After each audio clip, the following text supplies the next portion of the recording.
Okay, I need you to decode my style and you need to tell me what to do and what not to do. Okay, decoding Anu through the years. So I'm gonna put a timeline of me through the years. yeah, basically. So Anu started off in college as wanting to be artist, but not really sure what to exactly do. I am artist, So please. yeah, she was like, I'm really good, but I don't know what I want to do. But I am artist, so hence must dress like an indie. So that's what her dressing was like in It was college. a lot of Alibaba pants Uh, happening during that phase. Yeah, and you have the pants, you have the long, flowy, colorful skirts, you had the bindis, you had the flower Yeah, nose they ring. had a fun nose ring. Yeah. So all these things pointed towards her wanting to be part of a certain environment and a work environment that she really felt she fitted in, like she wanted to fit into this. Over the years, I think as you've gotten more comfortable with your style of work and your client base and just yourself in general, Yeah. and as your confidence is built up, you've gone back into a place of your comfort, which is neutrals and basics and jeans and very kind of Parisian and French Right. value to your It's style comfy right now. dressing, guys. Lovely dressing. But yeah, but you do enjoy like cottons and linens and different cuts and like bolder prints, and it's something that I've seen you do as you've grown in your work, like your personal and professional life, which has been great because you're so comfortable in your skin. It's amazing. Moving forward, like what you could possibly try and do is blend the two, like make like a fusion look together. Mhm. I think you're great with your art, so you could make some really cool DIY, like pieces like on your clothes itself to make them a little more personal. Right, Like right. draw on your sleeves, like draw on your cut your shirt, like paste. Like I think you could get really creative with your clothes as you move with design, Right. which I think Yeah, you're a little because I scared of, feel but like there's like a disconnect between me wanting to also, like, I love wearing ethnic clothes. I love, accessorizing heavy. And on the other hand, I'm like this on most days where I'm just in like neutrals with maybe just like hoops and lipstick and that's it. So yeah, I think right, a middle right. ground would be nice. Yeah, and I think that's easily achievable also for you, especially because I said you already work with so many colors and so many different textures and things that you should be able to personalize your clothes like this, like even your Yeah, basic white tee. Like just make it something interesting and different, and like you will be the only person who owns that piece of clothing. that is true.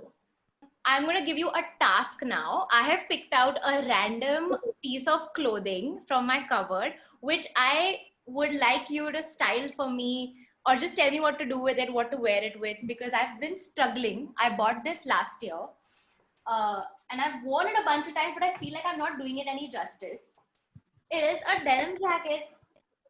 I have wanted a denim jacket for a long time and I bought it and I've worn it. It looks cute.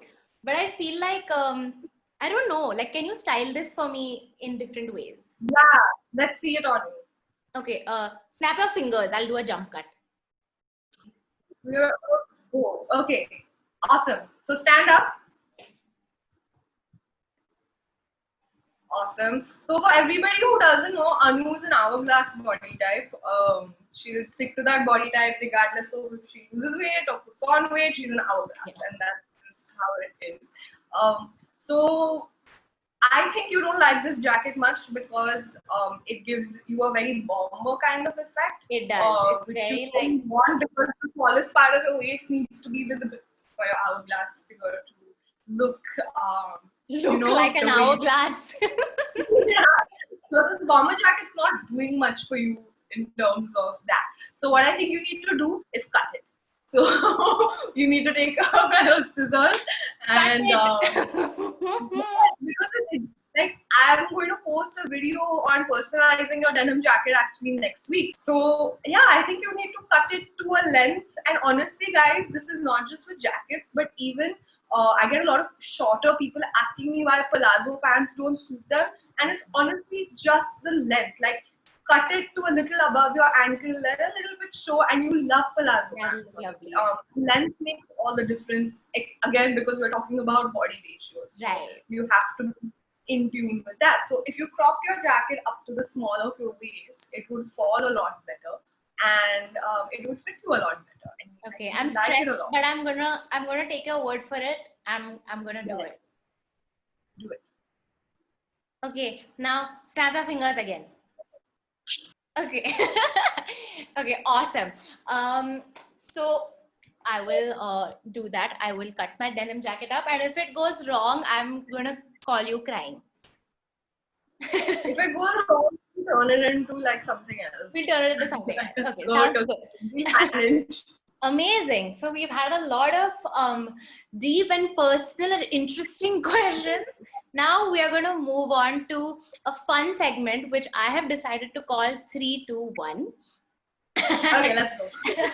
And I'm going to be asking you a bunch of questions, which you have to answer with the first thing that comes to your mind.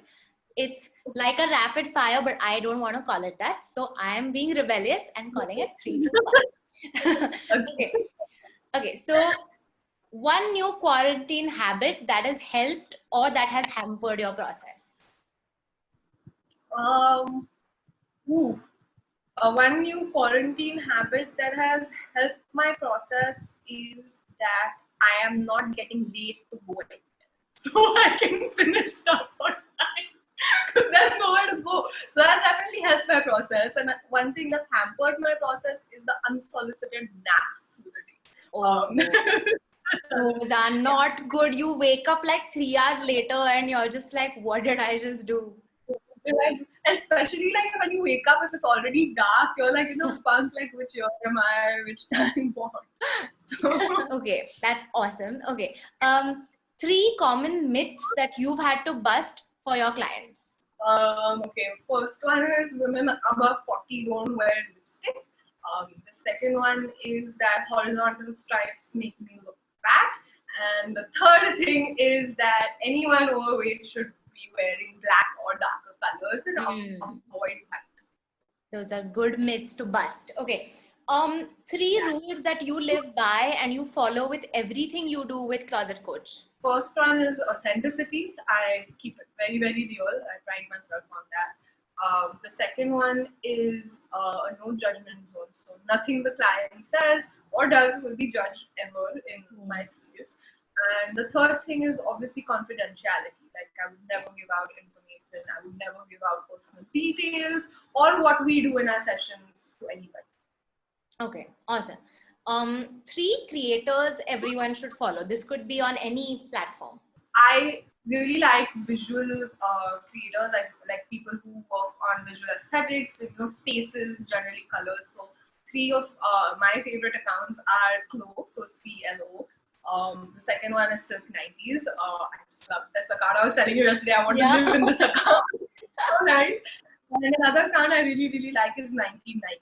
So I think these guys are just on point visual aesthetics, and I just scroll through their account even if I've done it a million times before. Okay, I'll be linking them all in the description, so be sure to check it out, guys. Okay, 2 things everybody can and should do even in quarantine. They could be home remedies, just self-care things. What would you say? Yeah.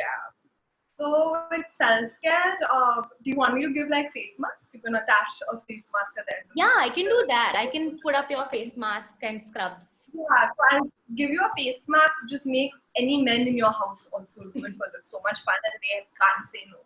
So that's another thing you must do. Okay, apply to men in your lives. Okay. Like for hair care, for skin care, that would help. So what I've been noticing is because I've not been going out in the sun a lot, my skin is getting like really, I don't know, dull. It's just not as lively as it was when I was stepping out in the sun. Right. So one thing that I do is I take 2 spoons, I stick them in my freezer, and I wait for them to freeze, and then I put them all over my face because it's just an amazing feeling, and you have to repeat it 2-3 times to actually get results, but it's amazing. What fun. Okay, everyone's gonna do that with spoons now.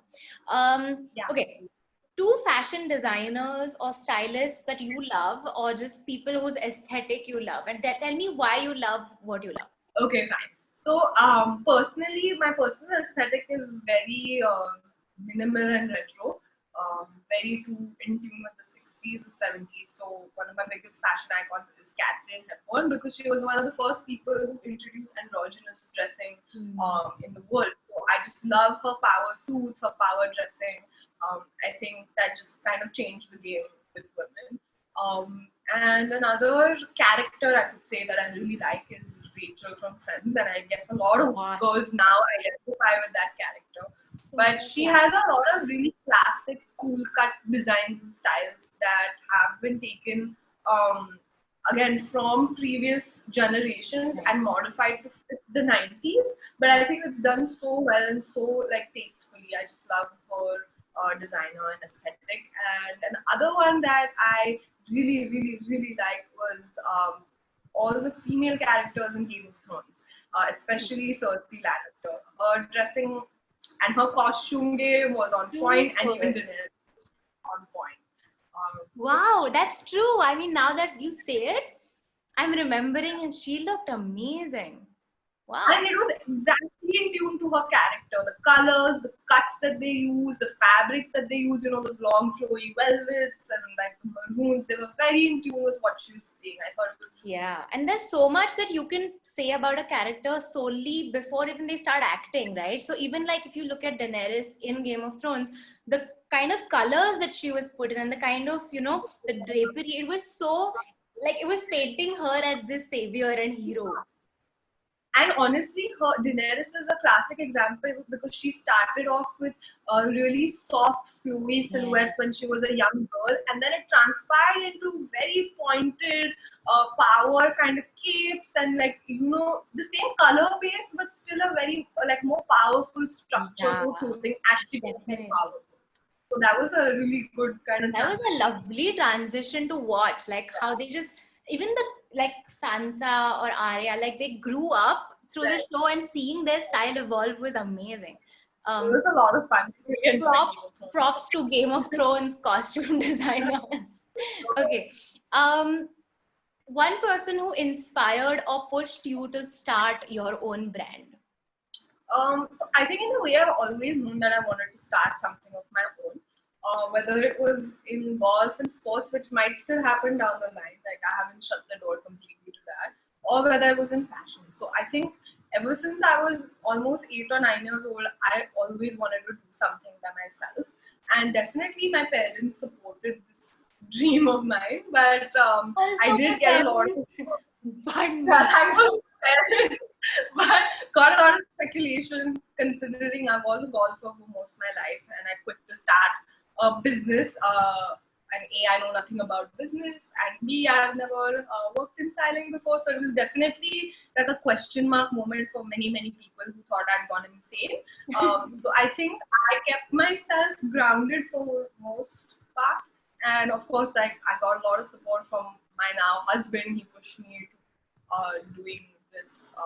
And my friends also, it's definitely something because they've seen me through the years and they were like, you can definitely. So all even if you want to do something, I think you need a few people to kind of just instill that self belief again.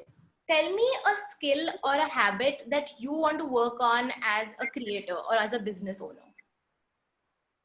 I think one of the most important things is seeing a task through.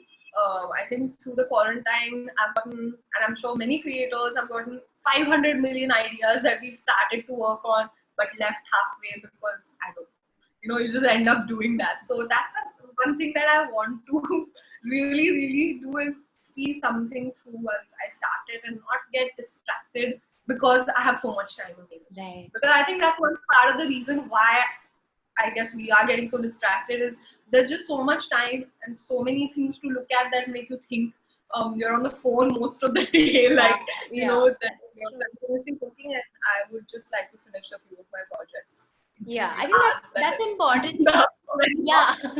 I think that's so important for so many people because we talk a lot about starting things and like taking that leap of faith and going for it, but we don't really talk about how to see them through. So that's a very important piece of advice for anyone who wants to start something. You should start and go for it, but make sure you kind of set that path out for yourself. Okay, and the last question is three pieces of advice you would like to give someone working on their fashion brand or looking to style or just create something in this space. Well, the first one would be go and work for someone else. Work for a big fashion brand. Stay in a place where fashion runs most of the economy, like Mumbai or London or Paris. Like work with a big brand. Like you will build your network. You'll get to know the bad side of people, the good side of people, and mainly what's expected of you, what you are accountable for, and what's expected of you. So unless you are faced with accountability, it's difficult to start a brand. So definitely go work with somebody. The second piece of advice that I would give to someone is don't listen to everybody. Like everyone has their opinions and everyone has a way of thinking. And sure, like you can lend a ear or take in that information, but ultimately, I really do believe that you know best. So sit yourself down and ask yourself what your values are, what's essential, where you see yourself 5 years down the line, and then progress towards that path. It's not, I mean, everyone will say things to you out of in a good interest, like with a good heart, and but it's not always the right thing for you. So just make sure that you separate the two. And the third to starting a styling and fashion business is you have to work for free. Like there's accounts right now on Instagram, especially like Dial Sabya, that are posting all these horror stories of interns being asked to work for free or stylists being asked to work for free. But the fact of the matter is, as a stylist, firstly you need to have a network. You need to have a database of designers who are willing to collaborate with you. You need to have a database of personalities that the public is familiar with for the public to come to you for work. So there are just certain criteria that you need to have, and as a new stylist, it's difficult to get into these criteria if you are not open to working for free. And because of all, and this is one profession that I really believe that you need to do that. It was very difficult for me to convince my dad also, who was just like, why are you doing these jobs for free? So I'm like, I don't have any designers giving me the clothes to style. And, I need to know people. I need to network. I need to, build my understanding of the field that I'm in. Yeah. And it's not a hard and fast field where I can Google and there's a book that tells me how to go through it. It's something that you navigate and something that you build from scratch on your own. So completely be open to collaborations with genuine people and genuine brands. Like do your research, be open to collaboration. Right. I think that's an important point because I mean, and of course, people will argue saying that that's exploitation. But the thing is, it's not about working for free for the whole duration of the project or whatever. It's just about setting a healthy boundary. Where one of my seniors told me when I was starting out, she was like, you know what? No project will be perfect, no client will be perfect, and no job will be perfect. So you need to set your compromise. If you decide I'm gaining this much, this is my compromise, and if that balances out at that moment in time, then it's great. I feel like often what happens is that the gain is down there, but the compromise is way below. So that is where there's like a disconnect, because people are often doing work which they're not gaining much from, but they're having to compromise on a lot. What you think is right. You have to find the line and boundary, and after you feel that you have done enough, definitely start charging people. But be open to collaboration still. Yeah, definitely. Because there's never important. Like never learn it. Yeah, and like to have a good mix of the work that you do. I mean, solely for commercial purposes, and also the work that you do that feeds your soul. Not all projects that come your way are going to feed your soul, and you should grow to be okay with that. So that's definitely very important. Okay, that is the end of my questions. Thank you so much for doing this. This was so much fun, and I'm so glad we got to sit down, because even though we've known each other for so long, I've seen like you start Closet Coach and everything, but I don't think we got to talking about so many aspects of the business. Right. Definitely. And like I said, like the brand has been building slowly and little by little. So I would say only 5 months ago has it really completely come in a full circle and together. So it's definitely, even for me, new to talk about the details of what we do. But it's been so much fun. Thank you. Yeah, this was amazing. And I will be putting all of Raksha's and Closet Coach company's details in the description. So guys, be sure to check it out. They offer amazing services, and I will also link everything that she's mentioned, all the creators, all the amazing resources that she's given us. And I will see you all in the next episode. Thank you so much for coming and for staying and listening to us. Thank you, Anu. Bye. And also, put up your picture in this. For everyone who doesn't know, Anu's done a photo shoot for me in which she looked absolutely amazing. I'm telling you to put it up. Just put it up. Okay, I will grudgingly put it up because this promotes you, not because. No, really though, when I saw those pictures, I was like, this is what you can be, Anushka. And you are choosing to wear the same shorts every day. But no, I loved the whole experience. I was like the most derpy, awkward model I think that Raksha has had. It was fun.